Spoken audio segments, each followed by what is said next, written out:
Commander Han Ta-1 gripped the controls of his spacecraft as warning lights flashed across the command console. The engine failure alarm screamed in his ears, and the ship's AI calmly announced what he already knew. Crash landing was now inevitable. Structural integrity at 40%, the emotionless voice stated. Recommend Emergency Protocol 7. Tai-1's mouth felt dry as he initiated the landing sequence. He was the first human scout to venture this far into uncharted space, and now he might be the first to die here. The small reconnaissance vessel shuddered violently as it entered the atmosphere of the unknown planet. "Come on, hold together," he muttered, fighting to maintain some control over the dying craft. Through the viewscreen, he watched the planet's surface rushing toward him. Vast oceans of purple-blue, landmasses of deep amber, and swirling cloud formations unlike anything on Earth. If he survived, the data alone would be priceless to the United Earth Command. The ship's heat shields glowed red-hot as friction turned the vessel into a blazing meteor. Tai-1 activated his survival suit, the smart fabric tightening around his body. If the crash didn't kill him outright, the suit might keep him alive long enough to establish contact with Earth, if Earth could even receive a signal from this far away. His final descent was a blur of alarms, spinning instrumentation, and desperate attempts to aim for what looked like a clearing.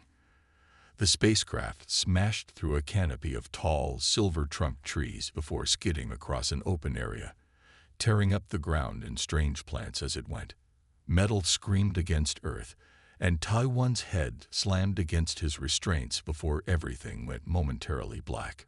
When his eyes flickered open, smoke filled the cockpit. The commander undid his safety harness with shaking hands and crawled toward the emergency hatch.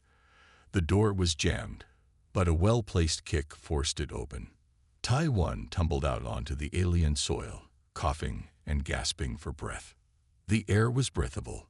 His suit's sensors confirmed this immediately, but had a strange, sweet smell that reminded him of cinnamon and ozone. As the smoke cleared from his lungs, Tai-1 finally had a chance to look around.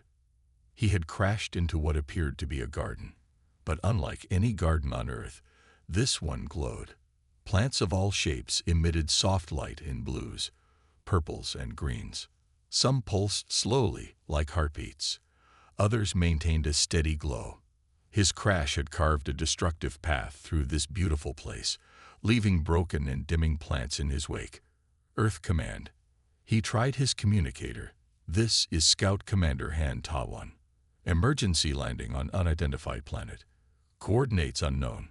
Ship status critical. Request immediate. The sound of movement interrupted his transmission.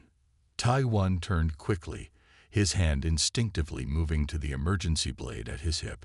What he saw made him freeze in place. Standing about 30 meters away was a humanoid figure, but clearly not human. The being was tall and slender, with skin that had a faint lavender hue and seemed to reflect light like polished marble. Most striking were the 4 eyes, 2 large ones positioned like human eyes, and 2 smaller ones above them, all 4 a deep violet color with vertical pupils that were now widening in what Tai-1 recognized as shock. The being wore elaborate clothing that seemed to flow like liquid, changing colors slightly with each movement. A complex arrangement of metallic objects floated around its head in what appeared to be a crown or headdress, but with no visible means of support. For a long moment, neither moved. Then the alien being made a gesture with its hand, and the air rippled. Suddenly, from hidden locations throughout the garden, emerged guards. At least, Tai-1 assumed they were guards based on their uniformity and the weapons they carried, long, transparent crystalline spears that hummed with energy. "Don't shoot," Tai-1 said instinctively, raising his hand slowly. "I'm peaceful. This was an accident." The guards surrounded him, their weapons pointed at his chest. One made a series of musical sounds, presumably speaking to him, but Tai-1's translator couldn't process the language. His survival suit recorded everything, searching for patterns to begin translation. The first being, the one with the floating crown, approached cautiously. As it drew closer, Taiwan realized the being was female, or at least appeared so by human standards. She studied him with obvious curiosity, her head tilting slightly. She spoke, and her voice was like chimes in the wind. Then she raised her hand, revealing a small device on her wrist. She touched it and spoke again. "Stop," the device translated in a mechanical approximation of her melodious voice. "This being comes from beyond our world." Taiwan's eyes widened. "You have translation technology," he said, his excitement momentarily overriding his fear. The device on her wrist hummed, struggling to process his words. The four-eyed being watched him intently, then looked at the crashed ship, then back to him. "I come in peace," Taiwan said slowly, keeping his hands visible. "My ship malfunctioned. I didn't mean to land here." The translation seemed incomplete, but the alien female raised her hand toward the guards, who lowered their weapons slightly but remained alert. She approached closer, now just a few feet away from Taiwan. He could see the intricate patterns in her iris, all four of them, and the way her skin seemed to have subtle luminescence similar to the plants around them. "I am Princess Jin Yunji of the Velaran High Court," the translation finally processed. "You are not Velaran." "No," Taiwan confirmed, allowing himself to breathe more easily. "I am human from a planet called Earth, very far from here." The princess circled him slowly, her fascination evident. The guards remained tense, but followed her lead. "We believed ourselves alone," she said, her translator struggling with the concept. "The only minds among the stars." Taewon smiled cautiously. "There are many minds among the stars, Princess. My people have met several already."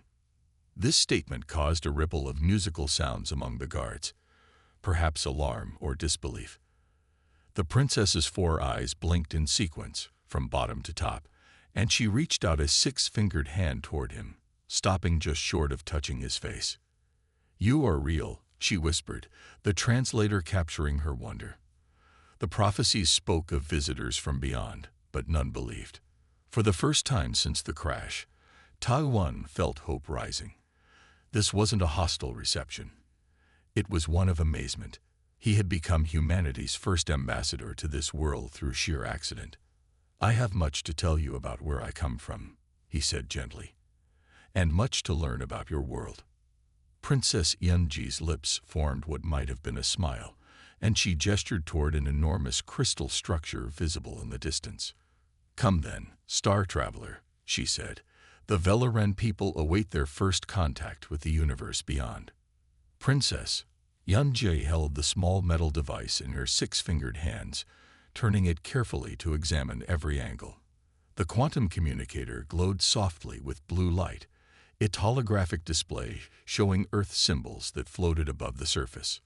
"Your technology is primitive, yet effective," she said, her four eyes blinking in sequence as she focused on different components.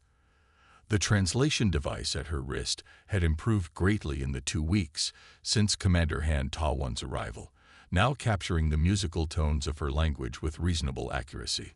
Taewon sat across from her in the royal study, a vast room with walls that seemed to shift colors based on the princess's mood. Currently, they glowed a curious yellow-green that he had come to associate with her intellectual interest.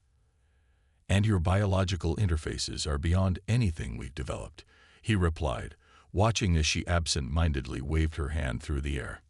Immediately, the room's lighting adjusted, and a holographic display of the planet Thelora appeared beside them.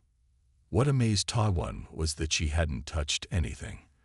The Velorans had developed technology that responded directly to their thoughts, with subtle hand movements serving only as physical anchors for their mental commands. "Show me the human solar system again," she requested. Taewon nodded and activated his portable star chart. A three-dimensional map of Earth's solar system materialized between them, planets slowly orbiting the sun. "Only 8 planets," Princess Yunji observed. "We have 17 in our system, though only 3 support life." The princess's decision to designate Taiwan an official guest rather than prisoner had caused considerable controversy among the royal council. He had been given comfortable quarters in the east wing of the Crystal Palace, with a view of the twin moons that orbited Valora. Each day, under the princess's personal supervision, they exchanged knowledge: human mathematics for Valoran medicine, Earth history for stellar cartography. "Your numerical system is fascinating," Yunji said, pointing to the equations Taiwan had written. "Base 10. We use base 16, which better matches our 16 fingers." She splayed her hands, showing the 8 digits on each that allowed Valoran's remarkable dexterity. "May I?" Taiwan asked, reaching toward one of the Valoran texts that floated nearby. The princess nodded, and he carefully took the strange book. Unlike Earth books, these were made of thin crystal sheets that changed content based on the reader's touch. Taiwan had been studying the Valoran written language, a complex system of circular symbols that interconnected like chains. "You've almost mastered our basic writing system," Yunji noted with surprise as she watched him read. "It usually takes young Valorans 3 cycles to achieve that level. Your species adapts quickly," she added, her secondary eyes narrowing slightly, and what Taiwan had learned was an expression of impressed surprise. "Survival requires flexibility," he answered with a smile, not mentioning his military training or the detailed reports he mentally composed for Earth Command each night. If he ever re-established contact with humanity, the knowledge of Valoran technology alone would advance Earth sciences by centuries. A soft chiming sound interrupted their session. The princess touched her wrist communicator and spoke briefly in her native language, too quickly for Taiwan's translator to catch. "The Royal Council requests my presence," she explained, rising gracefully. Her flowing garments, which seemed to be partly living material, adjusted to her movement. "Please continue your studies. I've authorized access to the historical archives for you." After she left, Taiwan moved to the large window overlooking the capital city. The Valoran metropolis was unlike any human city. Buildings grew rather than were built, shaped from living crystal that was somehow cultivated from the planet's crust.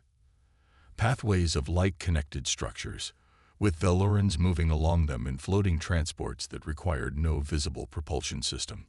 "Incredible," he whispered, making notes on his datapad. His survival suit had been repaired by Valoran technicians who had been fascinated by its relatively simple technology. They had even enhanced some of its functions, though Taiwan was careful about which improvements he accepted. Unknown to Taiwan, he was being observed. In a shadowed alcove connected to the royal study through a hidden passage, Lord Kang Do-hyun watched the human with narrowed eyes. As second minister to the Royal Council and commander of the Planetary Defense Forces, Do-hyun had strongly opposed allowing the alien free movement within the palace. "He examines everything, records everything," Do-hyun whispered to his aide, "like a scout preparing for invasion." "The princess believes his crash was accidental," the aide replied cautiously. "The princess is young and naive," Do-hyun said. "For 50,000 cycles, we have kept ourselves hidden from the stars, for good reason. The ancient texts speak of the dangers beyond our world." Do-hyun's outer robe, signifying his high rank, shimmered with deep crimson energy, a visible sign of his agitation. Unlike the princess, who found the human fascinating, Do-hyun saw only threat. Change threatened power, and Do-hyun had accumulated much power over his long life. "What will you do, Lord Minister?" the aide asked. "Watch, listen, and prepare," Do-hyun answered. "The human claims to be alone, yet speaks of a vast civilization beyond our stars. What if others come? What if they are not also diplomatic?" Back in the study, Taiwan had discovered something remarkable in the archives: ancient Valoran star charts showing what appeared to be planned exploration routes to nearby systems, including one that might have been Earth's sun. But the charts were thousands of years old, and it seemed the missions had never launched. When Princess Yunji returned hours later, she found Taiwan surrounded by historical holographic displays. "You were spacefarers once," he said without preamble. "What happened? Why did your people abandon the stars?" The princess's skin paled slightly, its luminescence dimming. "The Great Calamity," she said quietly. "It is not a pleasant historical period to discuss." Tae-Won stood respectfully. "I apologize if I touched on a sensitive subject." "No," she said, her four eyes blinking in rapid succession, a sign of deep thought. "You deserve to know. It might explain why my council fears you." She waved her hand, and the room darkened. A new holographic image appeared, a vast armada of ships unlike the crystal vessels Tae-Won had seen in the Valoran harbor. 10,000 cycles ago, our ancestors reached for the stars, she explained. They built great ships and sent explorers to nearby systems. Then they encountered something that followed them back. The hologram showed darkness spreading across Valoran cities, buildings crumbling, people fleeing. "The records are incomplete," Princess Yenji continued, "but whatever came from the stars nearly destroyed our civilization. When it was finally defeated, our ancestors took a solemn vow to turn inward, to develop defensively, to hide our world from the cosmos." Tae-Won felt a chill. "And then I arrived." The princess's expression softened. "Yes, the first visitor from beyond in 10,000 cycles. You can understand why some fear what your arrival might herald. I assure you, Earth has no hostile intentions," Tae-Won said earnestly. "I believe you," Princess Yenji replied. "But Lord Do-hyun and others remember the old warnings. They see your crash as the beginning of a new calamity." From his hidden observation point, Lord Do-hyun watched this exchange with growing alarm. The princess was sharing too much, trusting too easily. He touched a crystal communication device at his throat. "Increase surveillance on the human," he whispered, "and prepare the ancient defenses. If more of his kind appear in our skies, we must be ready." As twilight fell over the crystal city, Tae-Won and Princess Yenji continued their cultural exchange, neither fully aware of the growing tension their friendship was creating, or the ancient forces that his arrival might have awakened deep beneath Valora's surface, where the remnants of the first calamity had never truly been destroyed, merely contained. The great hall of the Crystal Palace fell silent as General Park Sun-ho entered. His normally pristine uniform showed signs of battle, scorch marks on the ceremonial armor, and a thin cut across his face that leaked purple blood. The general moved with stiff dignity to the center of the circular chamber where the royal council gathered. "The Morthex swarms approach our outer colonies," he announced, his voice echoing through the hall. "3 settlements lost already." Murmurs of alarm spread through the assembled court officials. The crystalline walls of the chamber pulsed with anxious red light, reflecting the collective mood of the Velorans present. Princess Yenji sat on the floating throne at the head of the council circle, her 4 eyes narrowed in concentration. She wore the formal regalia of war, the living armor that shifted and moved with her, protecting vital areas while enhancing her natural abilities. "Show us," she commanded. General Sun-ho raised his hand, activating the central holographic display. A 3-dimensional map of the Veloran system appeared, with red markers indicating the advancing Morthex forces. "They broke through our outer defense grid at 3 points simultaneously," the general explained, pointing to the breaches. "Their attack pattern was unexpected, more coordinated than previous encounters." Tae-Won stood quietly at the edge of the chamber. For the past month, he had been permitted to observe Veloran governance, though rarely allowed to participate. He studied the holographic display with professional interest, noting the movement patterns of the enemy forces. The Morthex, a collective intelligent species that resembled Earth insects, but at a much larger scale, had been a sporadic threat to Valora for centuries. Until now, their attacks had been manageable, almost routine. Princess Yenji suddenly turned toward Tae-Won. "You have military experience. What do you observe?" The chamber fell silent again, this time with tension. Lord Do-hyun, who stood at the princess's right hand, frowned deeply. "Your Highness, the human has no place in military discussions," Do-hyun protested. I value all perspectives, the princess replied firmly. She gestured for Taiwan to approach the central display. Taiwan moved forward cautiously, aware of the hostile stares from many council members. He studied the battle projections for a moment before speaking. Your defensive formations are predictable, he said finally. You position your forces in the same geometric patterns for each engagement. The Morthex adapt to patterns. General Sun Ho's face darkened. Our formations are based on thousands of years of tactical development. And they worked against an enemy that attacked randomly, Taiwan acknowledged. But look here and here. He pointed to 2 breach points. The Morthex aren't attacking randomly anymore. They're targeting the weak points in your standard formations. The general studied the display with new eyes. By the ancestors, he's right. What would humans do? Princess Yenji asked, ignoring the outraged whispers that rippled through the chamber. Tae-Won was about to answer when a high-pitched alarm blared throughout the palace. The holographic display flickered and changed, showing a new object entering Velarin space, a ship, but not Morthex in design. With a jolt, Taiwan recognized the configuration. That's an Earth vessel, he said, his heart racing. It's a UEC Pathfinder-class rescue ship. Impossible. Lord Du-hyun shouted. How would they find this world? Taiwan's hand moved to his survival suit, understanding dawning. My emergency beacon must have activated automatically. The crash damage must have triggered it on a delay. He looked up at the princess. They're coming for me. They aren't invaders. The Velarin defense minister stepped forward. Our planetary shields are activating. Defense platforms are locking onto the alien vessel. No, Taiwan exclaimed. They're not hostile. If you fire on them, they'll assume I'm being held prisoner. Please, let me communicate with them. Lord Du-hyun moved to stand between Taiwan and the princess.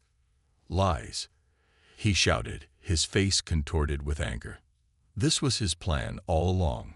First he crashes here, learns our defenses, and now his people arrive just as the Morthex attack. This is coordinated. The chamber erupted in chaotic voices. Some council members called for Taiwan's immediate execution, while others demanded they hear him out. Princess Yenji raised her hand, and a pulse of energy silenced the room. She fixed all 4 eyes on Taiwan's face, studying him intently. I believe you, she said finally, but my people may not. Lord Du-hyun, stand down. Allow Commander Han to contact his vessel. This is treason, Du-hyun hissed. The ancient texts warn us about the stars. The ancient texts also speak of wisdom and judgment, the princess countered. She turned to Taiwan. You may use our communication array to contact your people. General Sun Ho will escort you. As the emergency session disbanded, Taiwan caught Lord Du-hyun whispering to several royal guards. The look Du-hyun gave him was filled with pure hatred. That night, after successfully establishing contact with the Earth rescue vessel and arranging a diplomatic meeting, Taiwan retired to his quarters. The Earth ship had agreed to remain in high orbit until formal permission to land was granted. It was progress, but Taiwan still felt uneasy. He was preparing for sleep when his trained senses detected a subtle shift in the air. The environmental controls had changed. Taiwan dropped to the floor just as a poison dart embedded itself in the wall where his head had been. 3 shadowy figures moved from hidden panels in the walls. They wore stealth suits that bent light around them, making them difficult to track. One carried a crystalline blade that hummed with energy. The alien dies tonight, one whispered in Velarin, the words just barely caught by Taiwan's translator. His military training took over. Taiwan rolled under the first attacker's swing, coming up with the heavy metal water pitcher from his bedside. He smashed it into the assassin's face, sending the Velarin stumbling backward. The second attacker fired another dart, which Taiwan barely dodged.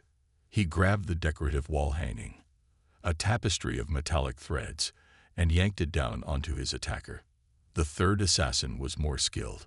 The blade came within millimeters of Taiwan's throat, before he managed to catch the attacker's wrist.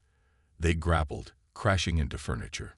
The Velaran was stronger, but Tai-1 had combat experience against various alien species during his military career. He managed to flip the assassin over his shoulder, but the move left him vulnerable to the first attacker, who had recovered.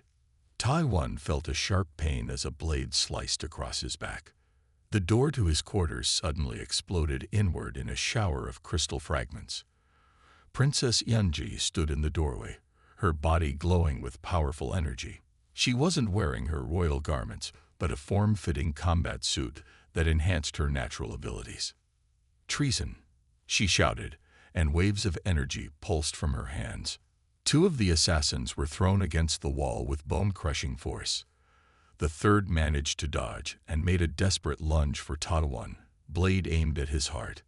Tai-1 twisted, but knew he wouldn't avoid the strike completely. Then a flash of light intercepted the blade. The princess had thrown herself between them, deflecting the attack with a shield of pure energy that extended from her palm. With her other hand, she touched the assassin's chest. There was a pulse of blue light, and the attacker collapsed, unconscious. "Are you injured?" she asked Tai-1, her voice tight with concern. "Nothing serious," he replied, pressing his hand to the cut on his back. "How did you know?"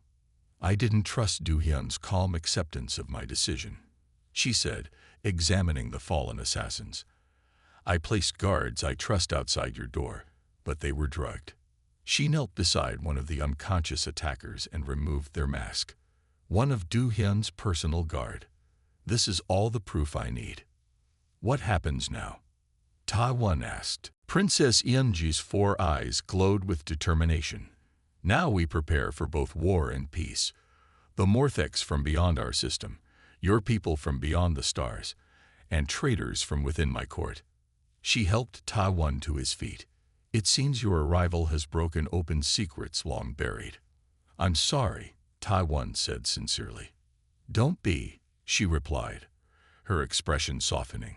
Perhaps it was time for Velora to remember that we cannot hide from the universe forever. The grand hall of the Crystal Palace had never hosted beings from another world. Its soaring ceilings, designed to capture and amplify light, cast rainbow patterns across the assembled dignitaries. On one side stood 20 Velaran nobles in their ceremonial armor, each piece alive and responsive to its wearer. On the other side stood 20 human officers in the dark blue uniforms of the United Earth Command. Admiral Kim Ji-young stepped forward. She was a woman of medium height with short gray hair and the confident bearing of someone who had commanded starships for decades. Her gaze was steady as she faced Princess Yunji. "We came for our officer," Ji-young stated firmly. "Not for war." Princess Yunji stood tall, all 4 of her eyes focused on the human admiral. Her royal regalia pulsed with subtle light, responding to her emotional state. "Commander Han Ta-1 crashed on our world uninvited," she replied, her translator converting her musical language to human speech. "Yet we have treated him with respect and dignity." Tai-1 stood slightly to the side, uncomfortable being the center of this diplomatic tension. His month on Velora had changed him. He no longer saw this world as simply an alien planet to study, but as a society with its own beauty and complexity. Lord Du-hyun, recently stripped of his military authority, but still a powerful noble, watched from the shadows. His attempted assassination of Tai-1 had failed, but the princess had kept the matter quiet, preferring to handle the betrayal internally rather than display division before the humans. "Our scans indicate your world is preparing for conflict," Admiral Ji-young continued. "We detected weapons platforms activating across your planet. The Morthex threat grows," Princess Yunji explained. "Our preparations are not aimed at Earth." The Admiral's expression showed skepticism. "We request permission to extract Commander Han and depart your system peacefully." Before the princess could answer, the crystal walls of the palace flashed deep red. Alarm tones echoed through the chamber, and the Velaran security officers touched their communication devices simultaneously.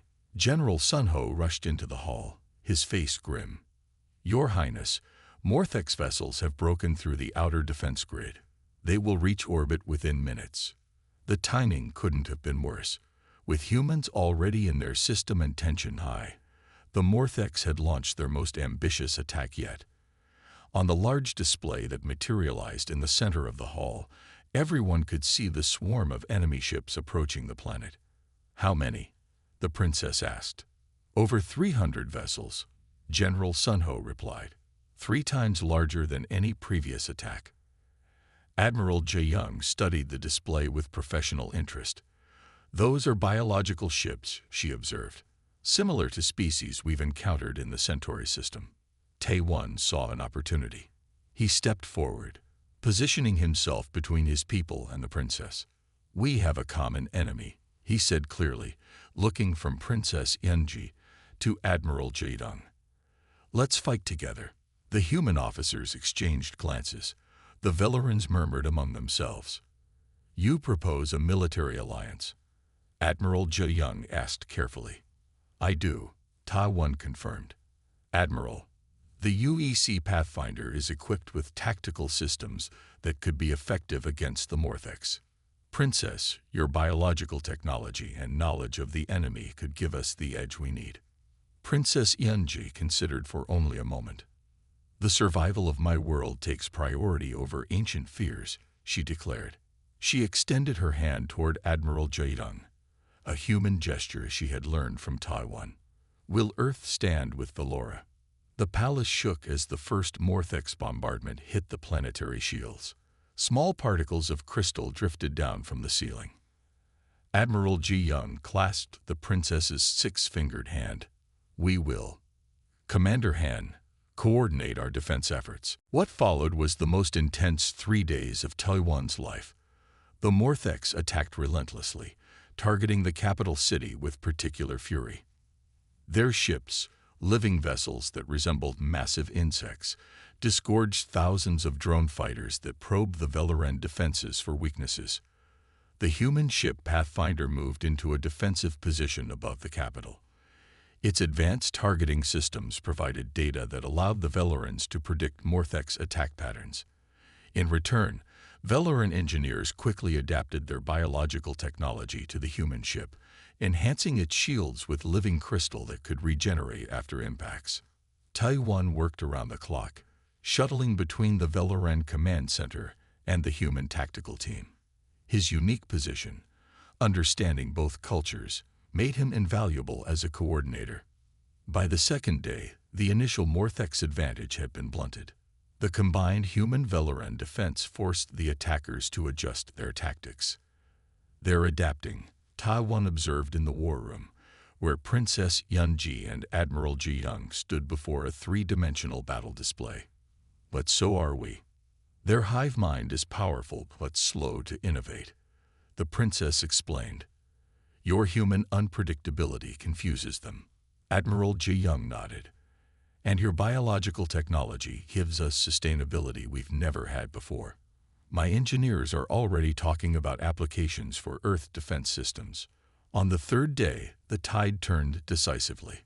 A bold plan conceived by Tae-won and executed by combined human-Veloran forces targeted what appeared to be the Morthex command ship. The massive vessel, 3 times larger than the others, attempted to flee but was crippled by a precision strike from the Pathfinder. Without central coordination, the Morthex swarm fell into disarray. By nightfall, the remaining enemy ships were retreating from the system, the first time in recorded Veloran history that the Morthex had been driven back. The capital city had suffered damage.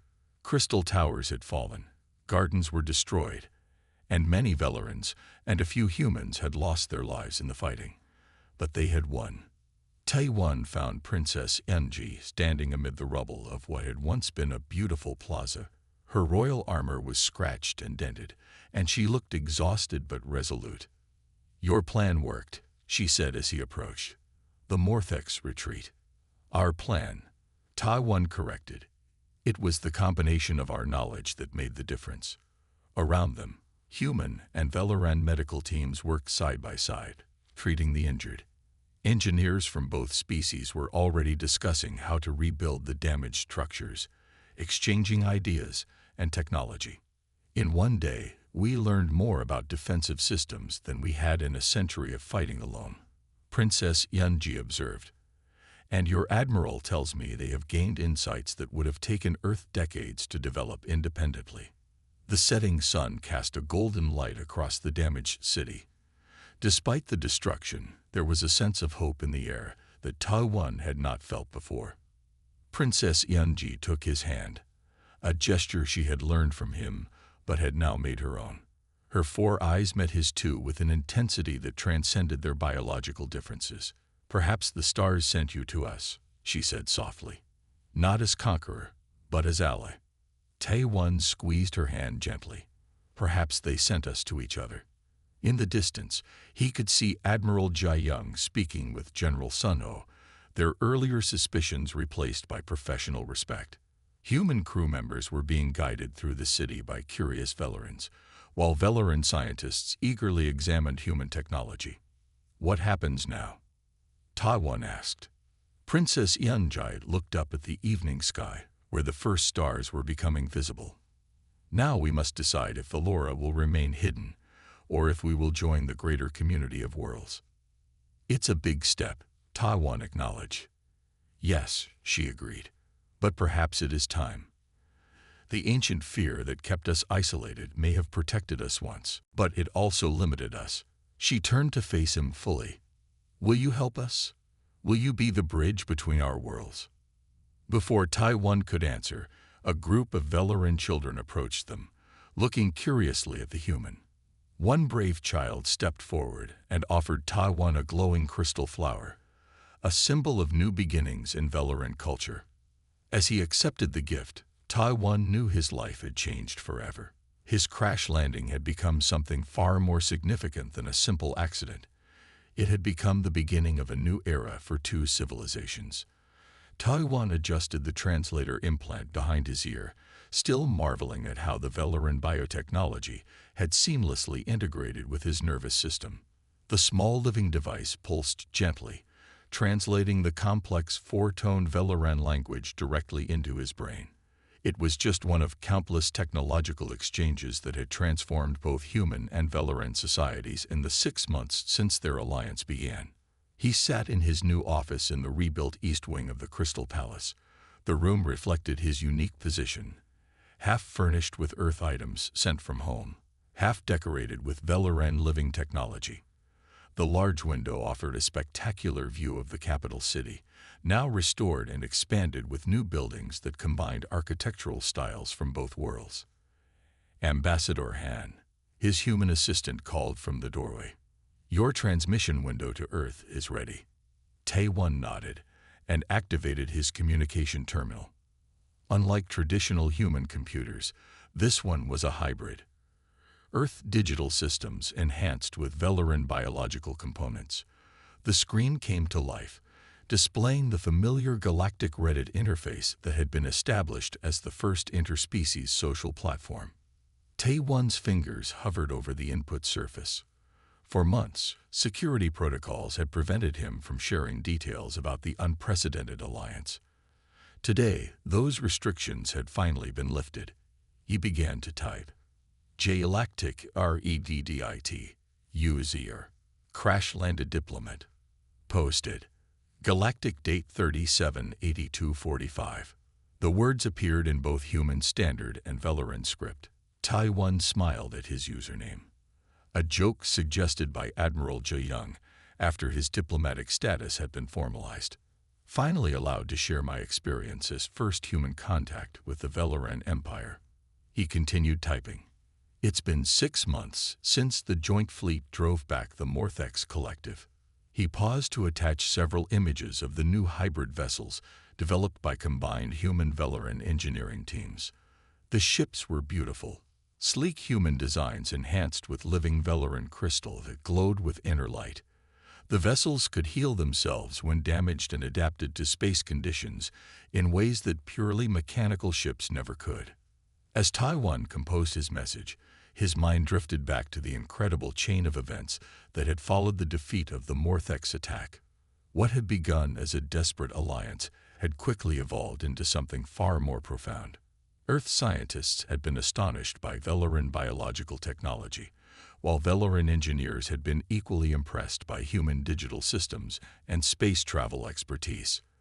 Research teams from both worlds worked day and night, combining their knowledge in ways that accelerated development beyond what either species could have achieved alone. But the most surprising development had come just 1 month after the battle. A Velaran deep space monitoring station had detected signals from another civilization, the first contact with a third intelligent species. Then another was discovered, and another. Within weeks, 7 different alien civilizations had been identified, all within traveling distance. The universe, it seemed, was teeming with intelligent life. Most species had developed in isolation, like the Velarans, or had limited contact with only 1 or 2 neighbors, as humans had. None had established anything like a true galactic community. Until now. Tae-Won continued his post. Princess, now Regent, Yunji addressed the Galactic Council yesterday, with Earth joining as the newest member species. The other civilizations couldn't hide their shock when they realized how quickly humans and Velarans had integrated our technologies. He smiled at the memory of the historic first meeting of what was now called the Galactic Council. Representatives from 9 different species had gathered in the newly constructed Unity Dome on Valora.